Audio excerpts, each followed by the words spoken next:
Hello friends, welcome to Kavita medicos education. जो हमारी आज की डिजीज कंडीशन है वो है इन्फ्लुएंजा, जिसको कि हम कॉमन लैंग्वेज में फ्लू के नाम से जानते हैं।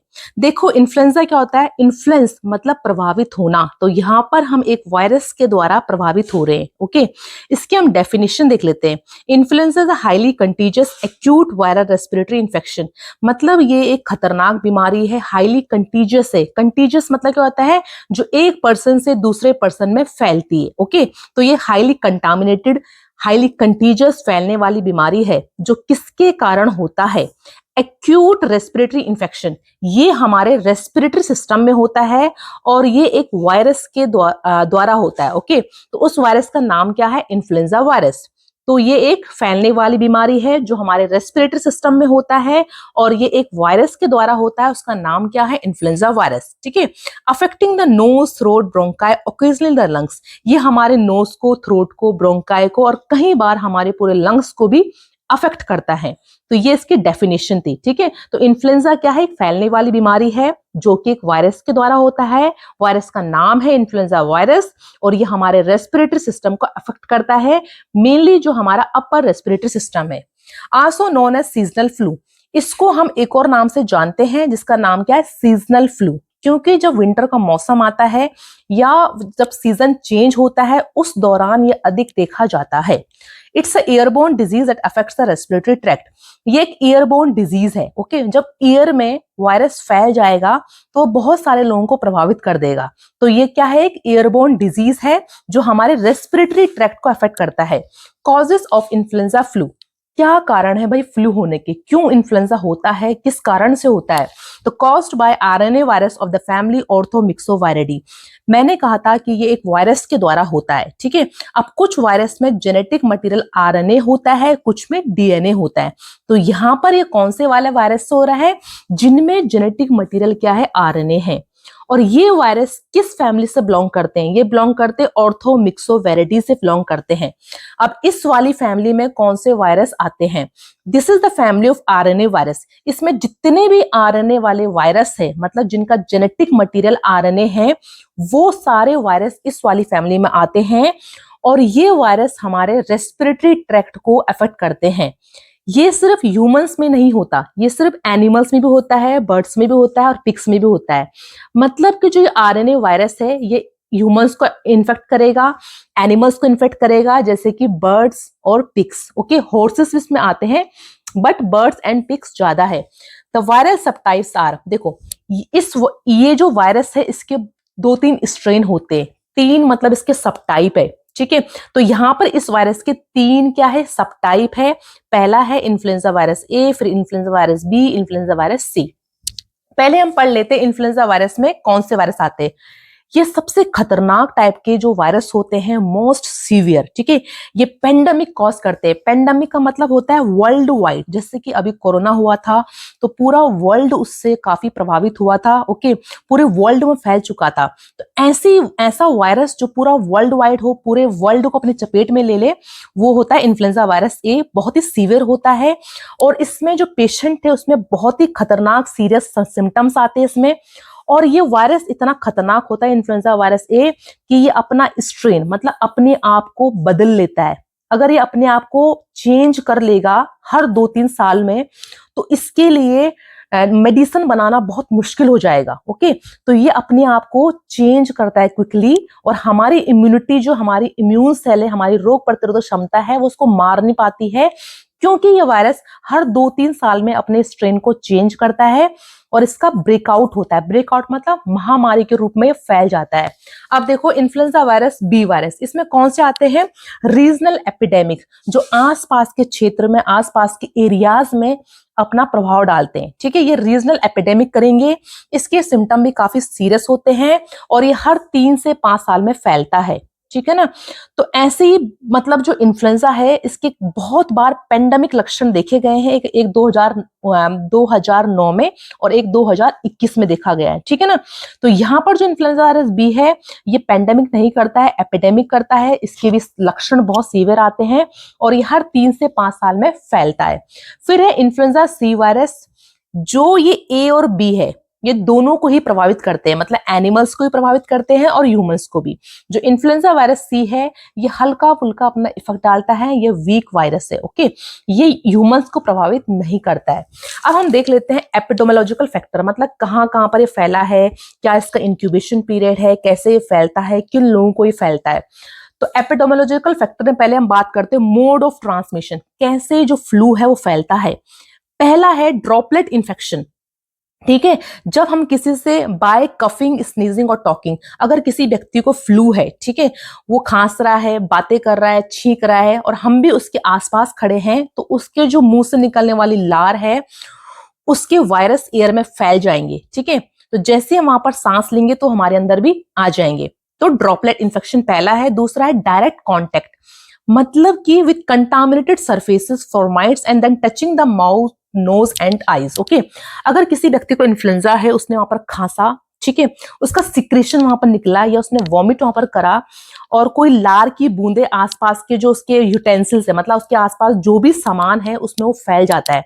अगर हम उसी सामान को टच कर लेते हैं, फिर उन्हीं हाथों को अगर हम माउथ पे, नाक पे, आईज पे, स्किन पे कहीं पर भी रब कर देते हैं तो ये इन्फ्लुएंजा हमको हो जाएगा। तो डायरेक्ट कांटेक्ट मतलब उस व्यक्ति के जो सामान है उसको हमने अगर टच कर दिया, फिर हमने उसी हाथ से अपने आंख को, नाक को और आईज को रब कर दिया तो इन्फ्लुएंजा वायरस हमारे अंदर भी आ जाएगा।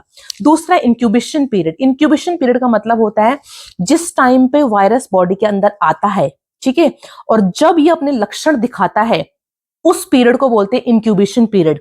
मतलब जो वायरस ने किसी हेल्दी पर्सन के अंदर आया और उसके नेक्स्ट डे से जितने दिन बाद अपने सिम्टम दिखाएगा, जो पहला सिम्टम है उसी को हम क्या बोलते हैं इंक्यूबेशन पीरियड, मतलब वायरस उसके अंदर है। Typically 1 to 4 days, average 2 days, मतलब वायरस आने के 1 से 4 दिन बाद व्यक्ति में सिम्टम जो है, लक्षण जो है नजर आते हैं। एवरेज क्या है 2 दिन। फिर है कंटीजियस पीरियड, कब ये बिल्कुल महामारी बन जाती है, कब ये सबको फैला सकता है। 1 day before when symptoms do not appear, व्यक्ति में सिम्टम नहीं आए हैं पर तब भी वो वायरस को फैला सकता है। And 5 to 7 day after symptom onset, और जब उसके अंदर वायरस अच्छे से आ चुका है, ठीक है, उसने अपने जैसे और वायरस वहां बना लिए हैं, तब वो सिम्टम्स को बहुत ही भयंकर तरीके से फैला देगा, ओके। फिर है एज ग्रुप एंड सेक्स, किन वाले लोगों में ये होता है, किन वाले एज ग्रुप में ये होता है। तो ये हर एज ग्रुप में हो सकता है, मेल हो चाहे फीमेल हो, चाहे छोटे बच्चे हो, किसी भी एज ग्रुप में ये हो सकता है। दोनों सेक्सेस में होता है, मेल एंड फीमेल में। Highest rate in children's and old people, खासकर इन्फ्लुएंजा मेनली अफेक्ट करता है छोटे बच्चों को और जो ओल्ड पीपल है 60 साल से ऊपर। फिर इन्वायरमेंटल फैक्टर, ठीक है, ये देखा गया है पेंडेमिक डिजीज है। पेंडेमिक मतलब पूरे वर्ल्ड वाइड, मतलब पूरे जो वर्ल्ड है उसको अफेक्ट करता है महामारी के रूप में। Epidemic of infection occurs during winter in northern hemisphere, इसका जो एपिडेमिक है, एपिडेमिक मतलब क्षेत्रफल, ठीक है, किन किन क्षेत्र में ये कब कब फैलता है। एपिडेमिक मतलब कुछ ही एरिया को, पेंडेमिक मतलब होता है पूरी दुनिया को, पूरे वर्ल्ड को। एपिडेमिक मतलब कुछ ऐसे रीजन, कुछ ऐसे क्षेत्र जहां पर ये अधिक होता है। तो ये एपिडेमिक कब कॉज करता है, विंटर सीजन में, ठीक है, कहां पर, नॉर्दर्न हेमिस्फीयर में एंड इन इंडिया में भी। It's in summer and rainy season, India में कब करता है ये, खासकर जब गर्मी का मौसम आने वाला होता है और जब रेनी सीजन होता है, ओके। जैसे मौसम बदलता है, जैसे मार्च के बाद आपने देखा होगा लोगों को अक्सर जुकाम होता है, कॉमन कोल्ड होता है, और रेनी सीजन के दौरान। अब देखते हैं हम इसके क्लिनिकल फीचर्स, मतलब कौन कौन से व्यक्ति में यहाँ पर लक्षण दिखाई देंगे जब इसको फ्लू होगा। पहले उसमें हाई ग्रेड फीवर आएगा, बुखार आएगा, 102 तक इसमें हाईएस्ट जो है बुखार आ सकता है। चिल्स, कपकपी के साथ बुखार आना, ठीक है, चिल्स, ठंड लगना, ड्राई कफ, जरूरी नहीं है कि उसकी खांसी में हमेशा बलगम आए, कई बार पेशेंट को ड्राई कफ होता है। सोर थ्रोट, गला बिल्कुल दर्द करेगा। रनी और स्टफी नोज, सोर थ्रोट, गले में दर्द होना। कई बार रनी नोज मतलब एकदम नाक भर जाएगी, स्टफी नोज होगा, नाक बंद हो जाएगी। बॉडी में हर टाइम पेन रहेगा, मसल्स में बॉडी में हर टाइम पेन रहेगा, ओके। फिर है फटीग, थकावट रहेगी इन्फ्लुएंजा के कारण। हेडेक होगा। मेलीज मतलब उसके मसल्स में दर्द होना, ठीक है, मसल्स में दर्द होगा। Lack of appetite, indigestion, patient को खाने पीने का कुछ भी मन नहीं करेगा और पेट में अपाचन हो जाएगा, इंडाइजेशन हो जाएगा। डायरिया और वॉमिटिंग, ठीक है, कई बार लूज मोशन वगैरह होती है, पेशेंट को वॉमिटिंग के सिम्टम्स आते हैं। और उसके आसपास जो गले के आसपास जो लिम्फ नोड्स हैं वो भी बड़े हो जाएंगे, एनलार्ज हो जाएंगे। अब देखते हैं हम रिस्क फैक्टर, मतलब क्या क्या कौन कौन से ऐसी चीजें हैं या फिर कौन कौन सी ऐसी कंडीशन है जिसमें इन्फ्लुएंजा होने का अधिक खतरा होता है। तो एज में सब में होता है, बट ज्यादा खतरा किन में होता है? 5 साल से छोटे बच्चे या फिर जो ओल्ड एज में है। ऑक्यूपेशन मतलब अगर हम ऐसी जगह पे काम कर रहे हैं, हॉस्पिटल एरिया में या फिर क्राउडेड एरिया में, वहां अनसैनिटरी कंडीशन है, ओके, बारीक्स में हम रह रहे हैं, खासकर अगर हॉस्पिटल में है तो वहां पर इसकी फैलने की जो क्षमता है वो अधिक होगी, ठीक है, क्राउडेड एरियाज में। लिविंग कंडीशन, कैसे हम रह रहे हैं, स्लम्स में रह रहे हैं या खासकर जहां आर्मी क्वार्टर्स होते हैं या फिर ऐसा क्राउडेड एरिया, वहां ये जल्दी से फैल जाता है। वीक इम्यून सिस्टम, अगर आपकी रोग प्रतिरोधक क्षमता अच्छी नहीं है तो ये इन्फ्लुएंजा काफी प्रभावित कर सकता है। क्रोनिक इलनेस, जिन लोगों को पहले से कोई भयंकर बीमारी है, डायबिटीज है, ठीक है, कैंसर है या HIV एड्स है, उनको ये जल्दी प्रभावित करेगा। प्रेग्नेंट लेडीज में भी इन्फ्लुएंजा का खतरा होता है। हमारे पास डायग्नोसिस, तो कैसे कैसे हम इन्फ्लुएंजा की यहाँ पर जांच करते हैं। पहला है clinical diagnosis based on symptoms and season. आपको जो पेशेंट की सिम्टम्स है, कौन कौन से लक्षण जो है पेशेंट में दिख रहे हैं, उसके बेस पे डायग्नोस कर सकते हो। फिर आपको देखना है कि ज्यादातर पेशेंट आपके पास किस वाले सीजन में आ रहा है, ठीक है ना। अगर विंटर सीजन में आ रहे हैं, रेनी सीजन में आ रहे हैं, तो उस टाइम पे फ्लू ज्यादा चलता है। नेक्स्ट देखो rapid influenza diagnostic test. Rapid नाम क्यों रखा? क्योंकि इसमें जो रिजल्ट होते हैं वो 10 से 15 मिनट के अंतराल में आ जाते हैं, इसलिए इसका नाम क्या है? रैपिड। यहाँ पर मेनली हम आउट पेशेंट जो होते हैं, आउट डिपार्टमेंट में जो पेशेंट होते हैं और इमरजेंसी में जो पेशेंट होते हैं, उनको फटाफट से देखना है, तब हम ये वाला टेस्ट करते हैं और इसके रिजल्ट काफी जल्दी आते हैं, 10 से 15 मिनट, इसीलिए इसका नाम क्या है? रैपिड। यहाँ पर हम देख रहे हैं कि वायरस जो है एंटीजन, ठीक है, जो बाहर से आ रहा है एंटीजन, वो प्रेजेंट है या फिर नहीं है। यहाँ पर हम पेशेंट के माउथ से, नेजोफेरिंग्स के एरिया से, थ्रोट से या फिर नोज से सैंपल को कलेक्ट करते हैं। फिर है RT-PCR। RT-PCR का फुल फॉर्म क्या है? Reverse transcription polymerase chain reaction. इसमें क्या हो रहा है कि जो रिजल्ट है, ठीक है, वो आते हमारे पास 4 घंटे के अंतराल या फिर 24 आवर्स में इसके रिजल्ट आते हैं, ओके। ये बिल्कुल एक्यूरेट और सटीक जो रिजल्ट देता है, ठीक है, 95% ये क्या करता है? बिल्कुल सटीक रिजल्ट देता है। RT-PCR को हम गोल्ड स्टैंडर्ड टेस्ट भी बोलते हैं। आपने सुना होगा जिस टाइम कोविड हुआ था उस टाइम पे भी RT-PCR टेस्ट करा था, ओके। इसमें जो है हम वायरस का जो मेन जो जेनेटिक मटेरियल है, RNA, उसकी जांच कर रहे हैं कि वायरस का कौन सा जेनेटिक इसमें मटेरियल है और उसके कौन सा सब टाइप है, ठीक है, कौन सा वाला स्ट्रेन है वायरस का। RT-PCR अब इतना क्विक हो चुका है कि इसका जो रिजल्ट है वो 1 घंटे के अंतराल में आ जाता है। यहाँ पर भी हम जो सैंपल कलेक्ट कर रहे हैं पेशेंट के नोज से, थ्रोट से, नेजोफेरेंजल वाले एरिया से कलेक्ट करेंगे। फिर है वायरल कल्चर। यहाँ पर हम वायरस को पनपने के लिए एक मीडियम दे रहे हैं, ठीक है, वायरस की हम ग्रोथ को देख रहे हैं। क्यों? क्योंकि हम देखेंगे कि वायरस का कौन सा स्ट्रेन है, ठीक है, कौन सा सब टाइप है वायरस का, ओके, और उसके खिलाफ कैसी एंटीबॉडी, मतलब कैसी मेडिसिन बनानी है, ये जांचने के लिए वायरल कल्चर मेनली हम रिसर्च पर्पस के लिए करते हैं। कब के लिए करते हैं? रिसर्च के लिए। फिर देखो स्पेसिमेन कलेक्शन। स्पेसिमेन जो आपको लेना है वो नोज से, थ्रोट से, नेजोफेरेंजल एरिया से या फिर कहीं बार हम जो ब्रोंकस के डीप रीजन है उसमें हम लवाज वगैरह करके भी सैंपल को लेते हैं। फिर देखिए एंजाइम लिंक्ड इम्यूनोसॉर्बेंट एसे, एलिजा टेस्ट, ओके, इसकी फुल फॉर्म क्या है? इम्यूनो लिंक्ड इम्यूनोसॉर्बेंट एसे। तो इस टेस्ट में क्या हो रहा है कि हम जांच रहे हैं वायरल एंटीजन। होता क्या है, एक प्लेट होती है, ठीक है, एलिजा में एक प्लेट होती है। अगर पेशेंट को फ्लू है तो उसकी बॉडी में उस फ्लू के खिलाफ, उस वायरस के खिलाफ एंटीबॉडीज बन चुके होंगे, ओके। तो हमें उस प्लेट में क्या लेना है? वायरस लेना है और पेशेंट का सैंपल लेना है, ओके। पेशेंट का जो रेस्पिरेटरी सैंपल है, स्पेसिमेन है, वो लेना है, उसमें डालना है।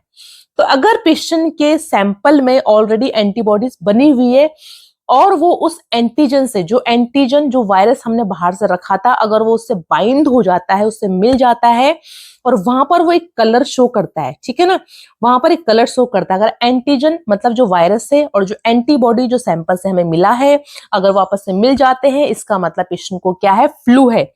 यहां पर हम ये पता कर सकते हैं कि भाई जो फ्लू है वो कितना मतलब ज्यादा है, ठीक है ना।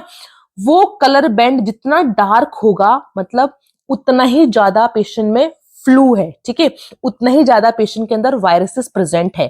तो यहाँ पर कौन सा टेस्ट है? एलिजा टेस्ट है। फिर देखो हमारे पास यहाँ पर पैथोफिजियोलॉजी, मतलब किस तरह से जो वायरस है हमारी बॉडी के अंदर आता है, हमारे रेस्पिरेटरी सिस्टम के अंदर आता है, और वो कैसे हमें मतलब सारे जो फ्लू के लक्षण देता है, ठीक है ना। तो यहाँ पर हम पैथोफिजियोलॉजी पढ़ रहे हैं। Influenza virus enters through nose और माउथ। जब भी हम किसी के आसपास खड़े हैं, उसको फ्लू है या फिर हमने कोई ऐसी चीज को टच करा है जहां पर वायरस प्रेजेंट है, तो अब क्या होगा, जैसे हमने माउथ को, नोज को, आईज को रब करा या फिर ईयर के थ्रू हमने वायरस इनहेल करा, तो वायरस सीधा कहां जाएगा? Virus attaches to respiratory cells. Virus हमारे रेस्पिरेटरी सिस्टम में जाएगा और वहां पर जो एपिथेलियल सेल्स होती है, कहाँ की? नोज की, थ्रोट की, लंग्स की। मतलब वायरस हमारे नोज के थ्रू, माउथ के थ्रू डायरेक्ट कहाँ आएगा? हमारे रेस्पिरेटरी सेल्स में आएगा। कहाँ कहाँ की रेस्पिरेटरी सेल्स में? नोज की, थ्रोट की, लंग्स की। और आपको ये डायग्राम ध्यान रखना है। देखो ये वायरस का डायग्राम है। जो ये वायरस है, इसके अंदर जो ग्रीन आपको दिख रहा है, ये वायरस का आरएनए है, उसका जेनेटिक मटेरियल है। ये जो HA प्रोटीन है जिसका नाम है हीम एग्लूटिनिन, ठीक है, इसी के द्वारा जो वायरस है वो हमारे सेल से बाइंड होता है, ठीक है, हीम एग्लूटिनिन। और दूसरा प्रोटीन कौन सा है इसमें? न्यूरोअमाइनिडेज, ठीक है ना। और यहाँ पर क्या है? लिपिड की लेयर है। आपको वायरस का डायग्राम याद रखना है। जैसी वायरस हमारी बॉडी में अंदर आएगा तो वो हमारे एपिथेलियल सेल्स में कहाँ कहाँ की? नोज की, थ्रोट की, लंग्स की, वहां जाएगा। और वायरस को जो मैंने प्रोटीन आपको बताया था, ये वाला हीम एग्लूटिनिन, ठीक है, इसके द्वारा वो क्या करेगा? हमारे जो एपिथेलियल सेल है उससे बाइंड हो जाएगा, ठीक है, उसके संपर्क में आ जाएगा और वायरस हमारे सेल के अंदर एंटर कर जाएगा। मतलब जो हमारे रेस्पिरेटरी सिस्टम है, वहां के जो सेल्स है, वहां वो अंदर चला जाएगा। किसके द्वारा? उसके पास एक स्पेशल प्रोटीन होता है, कौन सा? हीम एग्लूटिनिन, ठीक है, इसके द्वारा। और वो हमारे एपिथेलियल सेल में जाकर वहां मल्टीप्लाई करना शुरू कर देगा, मतलब अपनी जैसी और प्रजातियां बनाना शुरू कर देगा। उसके पास क्या है? आरएनए जेनेटिक मटेरियल है। तो वहां वायरस क्या करेगा? अपना मल्टीप्लाई करना शुरू कर देगा और वहां अपनी प्रजाति को बढ़ाना शुरू कर देगा। फिर क्या होगा? New viruses burst out. अब जिस सेल के अंदर वायरस है वहां पर बहुत सारे वायरस बनेंगे, ठीक है, और वहां से क्या होगा? फिर जो सेल के अंदर वायरस बन रहे हैं, जब वहां काफी सारे वायरस बन जाएंगे तो वो सेल फट जाएगा। क्या हो जाएगा? फट जाएगा। तो न्यू वायरसेस बस्ट आउट, मतलब यहां से फट के वायरसेस बाकी जो सेल्स होती है वहां चले जाएंगे और वहां भी वो मल्टीप्लाई करना शुरू कर देंगे। तो न्यू वायरसेस बस्ट आउट। अब जो नए नए वायरस बनते हैं वो सेल को फाड़ कर बाहर निकलते हैं और हमारे नई नई सेल्स में जाएंगे और वहां भी उनको इन्फेक्ट करेंगे और हमारे सेल को डैमेज और डिस्ट्रॉय कर देंगे। जब भी हमारी बॉडी में बाहर से कोई एंटीजन आता है, इस तरह के वो गड़बड़ करता है, तो हमारा जो इम्यून सिस्टम है वो उसको पहचान लेता है, ठीक है। अब यहाँ पर बॉडी का इम्यून सिस्टम क्या करेगा? उसको पहचान लेगा, डिटेक्ट कर लेगा कि भाई इतनी सारी सेल्स वहां मर रही है, इतनी सारी सेल वहां डैमेज हो रही है, तो बॉडी में कुछ तो गड़बड़ है, ठीक है। तो इम्यून सिस्टम वहां डिटेक्ट कर लेगा वायरस को और उनको फाइट करेगा। तो अब क्या होगा? जो एंटीजन है, मतलब जो वायरस और एंटीबॉडी का फाइट होगा, ठीक है। एंटीजन मतलब वायरस और हमारी जो एंटीबॉडी आ रही इम्यून सेल से, उनमें फाइट होगी। इसी दौरान हमें क्या होता है? बॉडी में कुछ सिम्टम्स आते हैं, पेशेंट में कुछ लक्षण आते हैं। तो पेशेंट का टेम्परेचर बढ़ जाएगा। जो केमिकल्स निकलते हैं, ठीक है, साइटोकाइंस जो इस दौरान निकल रहे हैं फाइटिंग के दौरान, उससे हमें बदन में दर्द होगा, बुखार आएगा, मसल्स पेन होगा और वहां पर सेल के अंदर म्यूकस वगैरह बनना शुरू हो जाएगा। पेशेंट को खांसी वगैरह स्टार्ट हो जाएगी। ओके, कहीं बार अगर इम्यूनिटी काफी अच्छी है तो immune system clear virus recovery, ठीक है, 1 वीक के अंदर अगर आपकी इम्यूनिटी काफी अच्छी है तो हमारी इम्यून सेल उस वायरस को खत्म कर देगी और हम फ्लू से बिल्कुल ठीक हो जाएंगे। अगर इम्यूनिटी वीक है तो क्या होगा? इसके कॉम्प्लिकेशंस बढ़ना शुरू हो जाएंगे। अगर हम ट्रीटमेंट नहीं लेंगे, इम्यूनिटी वीक है, तो पेशेंट में निमोनिया जैसे लक्षण, ब्रोंकाइटिस, मायोकार्डिटिस जैसे लक्षण देखने को मिलेंगे, उसमें कॉम्प्लिकेशन बढ़ जाएंगे, ठीक है ना। अब देखो यहाँ पर इसका मैनेजमेंट हम कैसे इसको ठीक करते हैं। पहला है नेचुरल रिकवरी, कई बार ये अपना आप ही ठीक हो जाता है 1 या 2 वीक के अंतराल में ही। प्लेंटी ऑफ रेस्ट, पेशेंट को बोलना आपको खूब अच्छे से आराम करना है, रेस्ट लेना है, बॉडी को रेस्ट देना है। एनुअल इन्फ्लुएंजा वैक्सीनेशन, ठीक है, इसके ना शॉट्स वगैरह लगते हैं आपको एनुअली, मतलब हर साल आपको इन्फ्लुएंजा का वैक्सीन लगाना है। कई बार इसके लाइव वैक्सीन आते हैं जिसमें लाइव वायरस होते हैं, कई बार डेड वायरस के वैक्सीन आते हैं, ठीक है। तो इन्फ्लुएंजा के शॉट लगाना बहुत जरूरी है, वैक्सीन लगाना जरूरी है। Frequent hand washing, covering mouth nose while coughing और स्नेजिंग, ठीक है। फ्रीक्वेंटली आपको हैंड वॉश करना जरूरी है। जो भी आप गलत बाहर से आ रहे हो, चीजें टच कर रहे हो, तो उसको डायरेक्ट आईज पे, नोज पे, माउथ पे रब नहीं करना है। और जब भी कहीं बाहर जा रहे हो तो माउथ को हमेशा कवर करें, मास्क पहने, ठीक है। और कफिंग के दौरान, ताकि वो दूसरे लोगों तक ना फैले। Avoid close contact with infected individuals, जिनको इन्फ्लुएंजा है उनसे आपको दूरी बना के रखनी है, जैसे कि हमने कोविड में सीखा है। इन फीवर, एंटीपायरेटिक्स लाइक पैरासिटामोल, ठीक है। पेशेंट को बुखार है तो बुखार के लिए आप उसको पैरासिटामोल मेडिसिन दे सकते हो। क्योंकि ये डिजीज एक वायरस के द्वारा होती है, इसलिए एंटीवायरल ड्रग्स देना बहुत जरूरी है। और सबसे अच्छी दवाई कब काम करती है, अगर उसको आप 48 आवर्स के अंदर दे दो। मतलब जैसे ही पेशेंट के अंदर वायरस आया है, हल्के बहुत लक्षण उसमें आने स्टार्ट हो गए, तो उसके 48 के अंतराल में आप उसको एंटीवायरल मेडिसिन दे दीजिए। जैसे कि एग्जांपल है ओसल्टामीवर, ज़ेनामीवर एंड ब्लॉक्साविर, ओके। ओसल्टामीवर को आप टैमी फ्लू के नाम से जानते हो कॉमन लैंग्वेज में, ठीक है। तो ये कुछ एंटीवायरल मेडिसिन है। अब देखो एंटी इन्फ्लामेटरी, मतलब पेशेंट की बॉडी में स्वेलिंग है, ठीक है, रेस्पिरेटरी सिस्टम में स्वेलिंग हो रही है, तो आप उसको एंटी इन्फ्लामेटरी दवाई दे सकते हो सूजन को कम करने के लिए बॉडी में जो है। Prevent dehydration, drink water, juice and soup, patient को डिहाइड्रेशन से हमें बचाना है। Plenty of water, soup, juices उसको दे सकते हो frequently. Avoid smoking and alcohol, जो बैड हैबिट्स है स्मोकिंग अल्कोहल, इनको नहीं लेना है, क्योंकि इससे इम्यूनिटी और कमजोर हो जाएगी और सिम्टम्स अधिक बढ़ जाएंगे। स्टीम इनहेलेशन, पेशेंट घर में स्टीम ले सकता है, तुलसी वाली चाय पी सकता है, अदरक वाली चाय पी सकता है। विटामिन सी सप्लीमेंट हम पेशेंट को क्यों दे रहे हैं, क्योंकि उसको हमको इम्यूनिटी को अच्छा करना है। तो विटामिन जो सी है वो हमारी इम्यूनिटी को मजबूत करता है। जब भी कहीं बाहर जाते हो तो हमेशा मास्क हम आपको पहनना है, ठीक है। अगर इसको हमने प्रॉपर टाइम पे ट्रीट ना किया तो पेशेंट में कौन कौन से कॉम्प्लिकेशन आ सकते हैं। पहला है निमोनिया, ठीक है। वायरस के कारण भी निमोनिया होता है एंड बैक्टीरिया के कारण भी निमोनिया होता है, ओके। एंसिफ्लाइटिस, एंसिफ्लाइटिस मतलब ब्रेन का इन्फ्लामेशन होना। तो अगर ये कॉम्प्लिकेशन अधिक हो गया तो ब्रेन में इन्फ्लामेशन हो जाएगा, जिससे पेशेंट को कंफ्यूजन और अधिक सिम्टम्स ब्रेन के आने शुरू हो जाएंगे। मायोकार्डिटिस मतलब जो मसल्स है हार्ट की, उसमें सूजन आना, उसमें इन्फ्लामेशन। तो मसल्स, जो हार्ट की मसल्स है उसमें इन्फ्लामेशन। पेरिकार्डिटिस मतलब जो हार्ट की जो आउटर कवरिंग होती है उसको हम पेरिकार्डियल लेयर बोलते हैं, उसमें सूजन होना। ब्रोंकाइटिस, और जिन लोगों को डायबिटीज है, क्रोनिक, जिनको अस्थमा है, निमोनिया है, उनमें ये सिम्टम को और अधिक बढ़ा देता है, ठीक है, सीओपीडी में भी। तो ये इसके कुछ कॉम्प्लिकेशन है। अगर फ्रेंड्स आपको मेरी वीडियोस पसंद आती है तो प्लीज मेरे चैनल को लाइक, शेयर एंड सब्सक्राइब जरूर कीजिएगा। आपको कोई क्वेरीज है या फिर कोई अदर इंफॉर्मेशन देनी है तो आप मुझे कमेंट सेक्शन में कमेंट कर सकते हो। And thank you so much for watching my videos.